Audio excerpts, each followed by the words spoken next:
Next, a young rugby player from Swansea is recovering in hospital after being stabbed 10 times in what police describe as a targeted attack. 19-year-old Morgan Hopkins was with his girlfriend in Gorseinon when he was attacked in the early hours. He needed 10.5 hours of emergency surgery, including bowel removal and nerve repair. His surgeon told family members one of the wounds was just half an inch from proving fatal. Police have now charged a 20-year-old man with attempted murder. Morgan's teammates at Morriston RFC have launched a fundraiser to help with medical and rehab costs. A Bridgend drug dealer has been jailed after panicking during a routine police stop. Officers pulled over 25-year-old Curtis Baker in Pencoed after seeing what they described as a suspicious exchange earlier that evening. When asked for proof of insurance, Baker handed over his phone but tried to grab it back and run. He was detained and arrested, and messages on the device revealed drug activity.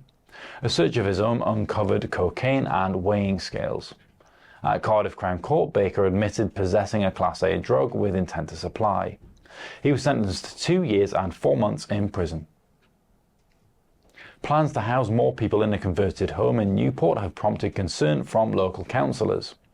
A property on Ombersley Road was previously approved for 8 tenants, but revised proposals would now see 9 residents living in what would become a house in multiple occupation. The extra space would come from converting a garage into communal areas. Planners say the property is large enough and close to local amenities, but 2 councillors for the Alter Inn ward say it will increase parking problems and that the neighbourhood is already overdeveloped with similar homes.